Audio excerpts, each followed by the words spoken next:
Peter sent me this story. He says it's something he'll never forget. A night that changed how he sees the world, a night that changed how he looks at the forest near his house. It all started on a cold winter evening in Drenthe in the Netherlands. The kind of cold where the air feels thick and your breath comes out in visible clouds. Peter and his 3 close friends, all of them old high school buddies, decided to take a walk through the woods near Peter's house. It was a familiar path, one they'd walked many times before, but tonight was different. The forest was quiet. Too quiet. The usual sounds of nature were gone. No owls, no rustling in the underbrush, just the sound of their footsteps crunching against the snow and dead leaves. The silence seemed to wrap around them, smothering everything else. The air felt heavy, as though something was waiting. As they walked deeper into the forest, Peter began to feel uneasy, like they were being watched. It was the kind of feeling you can't explain, but you know it's there. About 20 minutes in, one of his friends suddenly stopped. He pointed towards the trees, his voice barely a whisper. "What's that?" Peter squinted into the darkness and saw it, an odd, bright light hovering between the trees. It wasn't a flashlight or the glow of a lantern. This light was stationary, almost like it was suspended in mid-air. It pulsed gently, expanding and contracting, and something about it didn't feel natural. The group stood still for a moment, uncertain. Peter's first thought was that it might be another hiker, but this light didn't behave like anything they had ever seen. It wasn't flickering like a regular light would. It was too steady, too deliberate. Drawn by a mix of curiosity and an inexplicable pull, they started walking toward it. The deeper they went, the colder it became. The temperature seemed to drop with every step, and Peter could see his breath in the air, even though it was a dry night. They moved in silence, their footsteps muffled by the snow. When they got closer, they saw something that made their blood run cold. The light was taking shape. It wasn't just a floating orb anymore.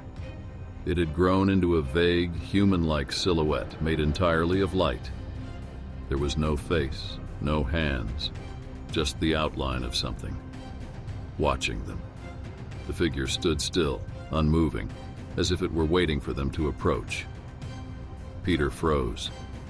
He didn't know why, but he felt that if they got any closer, something bad would happen.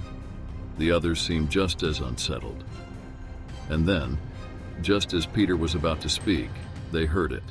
It wasn't a sound in the air, but a whispering, soft at first, barely audible, but unmistakable.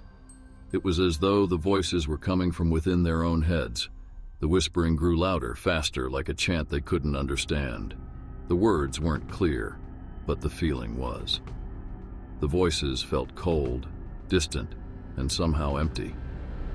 It was then that Peter realized they needed to leave. They couldn't stay. "We need to go," he said, his voice shaky. But none of them moved. They were frozen, the whispers filling their minds, pulling them in. Peter was the first to turn.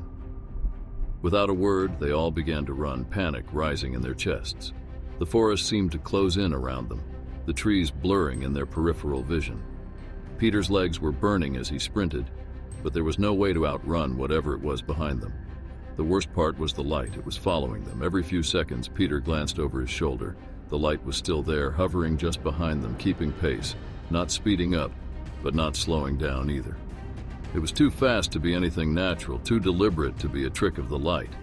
Their breath came in ragged gasps as they ran faster, the woods feeling more disorienting with each step.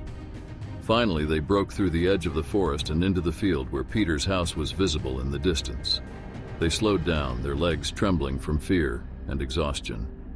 For a moment, they just stood there trying to catch their breath. Peter turned around, half expecting to see the light still following them. And it was. It stood just at the edge of the trees, glowing softly in the mist. They all stared at it, their hearts racing, unable to move. But then, slowly, the light began to shrink. It dimmed, pulling back into the shadows until it was gone. The air seemed to lift, and the oppressive feeling around them finally began to fade. They didn't speak on the way back to Peter's house. None of them had the words to describe what they had just experienced. It was as if the forest itself had turned against them. Peter never returned to those woods after dark. And whenever he hears the wind rustling the trees or sees fog settling over the ground, he gets that same feeling that something is still out there watching, waiting, just beyond the trees.